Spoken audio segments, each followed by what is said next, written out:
નગરપાલિકાના પૈસા ધારાસભ્ય ખુશ છે.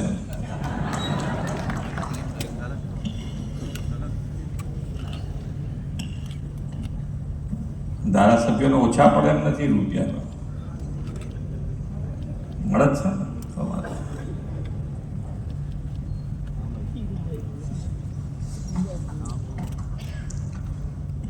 રાજ્યની મહાનગરપાલિકાઓ અને નગરપાલિકાઓના સર્વાંગી વિકાસ માટે રૂપિયા 3,850 કરોડની રકમના ચેક અર્પણ સમારોહમાં આપણી સૌની સાથે મંચ ઉપર ઉપસ્થિત મારા સાથી મંત્રી શ્રી કાનુભાઈ દેસાઈ, શ્રી જીતુભાઈ વાઘાણી, શ્રીમતી દર્શનાબેન વાઘેલા, ગાંધીનગર મહાનગરપાલિકાના મેયર શ્રીમતી મીરાબેન પટેલ, નાયબ મુખ્ય દંડક શ્રી જગદીશભાઈ મકવાણા, સૌ ધારાસભ્યશ્રીઓ, સૌ મેયરશ્રીઓ, ચૂંટાયેલી સૌ ટીમ, સૌ કમિશનર, ચીફ ઓફિસર બી આવ્યા છે ને બધા કે નથી આવ્યા?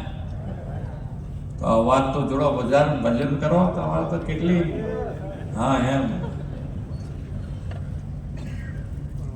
કમિશનર થવું છે એટલે નથી બોલતા.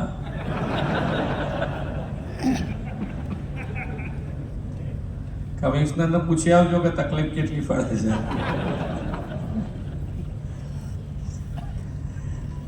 શહેરી વિકાસ વિભાગના અગ્ર સચિવ શ્રી એમ થેરનારસન, કમિશનર ઓફ મ્યુનિસિપાલિટીઝના એડમિનિસ્ટ્રેશન શ્રીમતી રમ્યા મોહન, ફાઇનાન્સ બોર્ડના સીઓ શ્રી વીઆઈ પટેલ, આમંત્રિત સર્વે મહાનુભાવો, પ્રેસ મીડિયાના મિત્રો, સૌને મારા નમસ્કાર.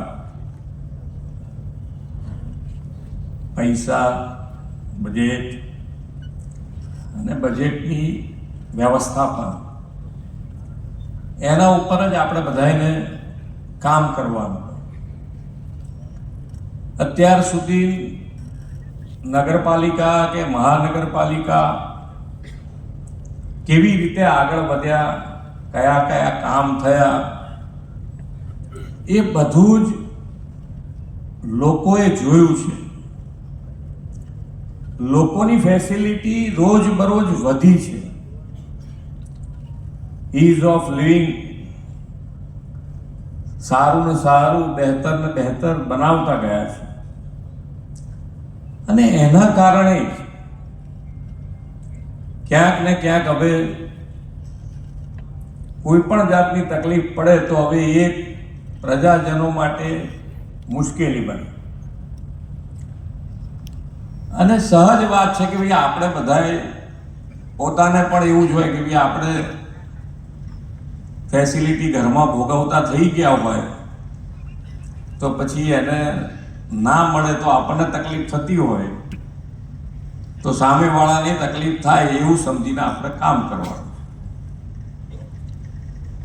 કામ બે પ્રકારથી છે કે એક નવા આયોજનો તો છે જ, પણ જૂના જે આયોજન એટલે કામો થઈ ગયા છે તમારા, એની શું પરિસ્થિતિ છે, એ કેવી રીતે ક્યાંક ને ક્યાંક હેરાન કરે છે, જૂના થઈ ગયેલા કામો ક્યાંક ને ક્યાંક હેરાન કરે છે, એ બંનેનું ધ્યાન રાખવાની જવાબદારી આપણી છે. ના, હમણાં તો પેટર્ન પણ એવી બની ગઈ છે કે ભાઈ વરસાદ જ્યાં પડે ત્યાં એક ધારો પડી જાય. અમદાવાદમાં હું વિસ્તારમાં ગયો હતો. હવે એ વિસ્તાર નગરપાલિકાનો વિસ્તાર હમણાં જ મહાનગરપાલિકામાં ભેળવ્યો અને મહાનગરપાલિકામાં ભેળવ્યો. હજુ એની ફેસિલિટીઝ બધી ધીમે ધીમે મહાનગરપાલિકા એમાં વધારી રહી હોય, પણ જે વરસાદ પડ્યો 21 ઇંચ વરસાદ એક જ જગ્યાએ નગરપાલિકા વિસ્તારમાં, એટલે એની કોઈ કેપેસિટી ના હોય, મહાનગરપાલિકાની એ કેપેસિટી ના હોય કે આટલો બધો વરસાદ એક જ ધારો એક જ વખતમાં પડી જાય. પણ પછી એ પાણી ઉતરી જાય અને જ્યાં ભરાઈ રહેલા હોય તો એ બેની વ્યવસ્થા શું થાય? આ જે વસ્તુ તમારે બધાને હવે ભાર મૂકવાની વાત છે, એની જ આજે વાત કરું છું. એક બીજું કે રોડ ઉપર ભૂવા પડે છે, ભૂવા. તો એના માટેનું પણ આયોજન થવું જોઈએ અત્યારે ટેકનોલોજીનો ઉપયોગ કરીને કે ભાઈ ભૂવા પડવાનું કારણ શું, કે ભાઈ આપણે જે પણ જમીનની નીચે આવતી સગવડો અને એની ઉપરનું આપણું ધ્યાન એ બેમાં ક્યાં આગળ વધારે ઓછું હોય એના કારણે આ તકલીફો પડતી. બોર્ડના 3850 કરોડના ચેકનું વિતરણ જે મહાનગરપાલિકાઓ અને નગરપાલિકાઓને થવા જઈ રહ્યું છે, તેમાં આપણી વચ્ચે આપણા સૌથી લોકપ્રિય મુખ્યમંત્રી શ્રી ભૂપેન્દ્રભાઈ પટેલ સાહેબ, મારા સાથી મંત્રી જીતુભાઈ વાઘાણીજી, દર્શનાબેન વાઘેલાજી, સાથે એસીએસ અર્પણ શ્રી થિન્નારાસનજી, જમિયા મોહનજી, રીનાબેન, મારા દંડક શ્રી જગદીશભાઈ મકવાણાજી, સર્વે ચૂંટાયેલા મહાનગરોના મેયરશ્રીઓ, નગરપાલિકાના પ્રમુખશ્રીઓ, કમિશનરશ્રીઓ, ચીફ ઓફિસરશ્રીઓ અને અત્રે પધારે ખાસ કરીને હું ખાસ અભિનંદન આપું છું મારા સર્વે ધારાસભ્યશ્રીઓને કે જેઓ નગરના વિકાસમાં આટલો સુંદર રસ લઈને આજે આપણી વચ્ચે પધાર્યા છે. આપણે સૌ જાણીએ છીએ કે આપણા મુખ્યમંત્રી શ્રી શહેરી વિકાસના જીવ છે. એમણે શહેરોના વિકાસ માટે ખાસ કરીને અમદાવાદ અને બધી નગરપાલિકાઓ માટે જે સુંદર કામ કર્યું છે અને એમણે જે શહેરી વિકાસ ખાતું નાણામંત્રીને આપ્યું છે, એટલે આ સમય એવો કહેવાય છે કે ઉર્જા અર્બન ડિપાર્ટમેન્ટ માટે આ સુવર્ણયુગ કહેવાય. ઉર્જા અર્બન ડિપાર્ટમેન્ટના કોઈ પણ કામ હોય કે નાણાંના લીધે અટકતા નથી.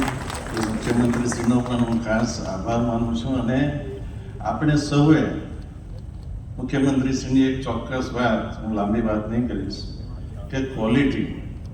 આપણે આ બધા ઇન્ફ્રાસ્ટ્રક્ચરના કામો આપીએ છીએ, કરીએ છીએ, પરંતુ એમાં આપણી ક્વોલિટી હોય. આપણે જાણીએ છીએ કે સમગ્ર વિશ્વ એક ક્લાઇમેટ ચેન્જનો ભોગ બની રહ્યું છે. ત્યારે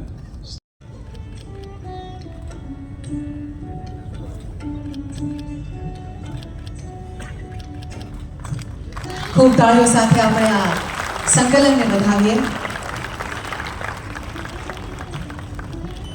અને હવે વારસા અને પ્રગતિના અદ્ભુત સંગમ સમાન બીજું ઐતિહાસિક અનાવરણ.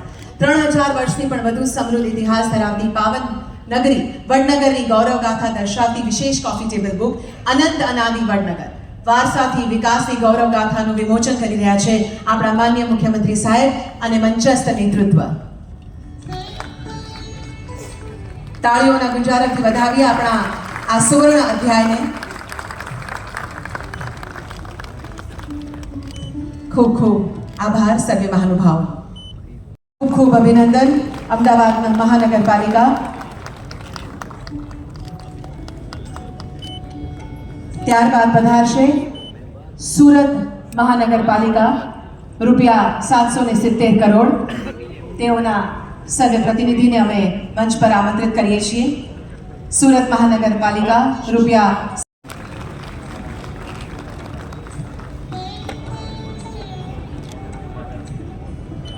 ત્યારબાદ વડોદરા મહાનગરપાલિકા. મંચ પર આમંત્રિત કરીએ છીએ રાજકોટ મહાનગરપાલિકાના.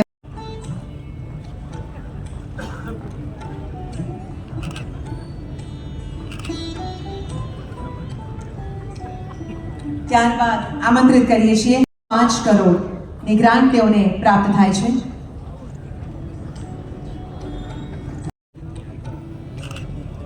ત્યારબાદ આમંત્રિત કરીએ છીએ જામનગર મહાનગરપાલિકા 105 કરોડ.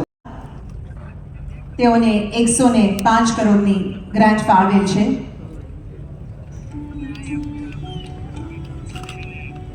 જૂનાગઢ મહાનગરપાલિકા.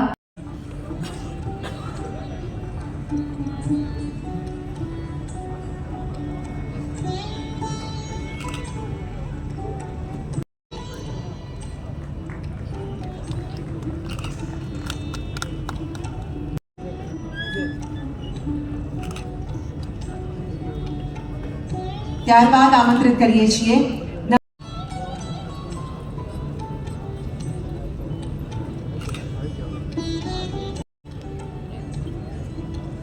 ત્યારબાદ મંચ પર આમંત્રિત કરીએ છીએ સુરેન્દ્ર સૌને વિનંતી કરીએ છીએ કે પોતાનું સ્થાન જાળવી રાખશે. ત્યારબાદ 55 કરોડનો ચેક માન્ય મહાનુભાવના હસ્તે સુપ્રત કરાઈ રહ્યો છે. ત્યારબાદ અમે આમંત્રિત કરીએ છીએ નડિયાદ મહાનગરપાલિકા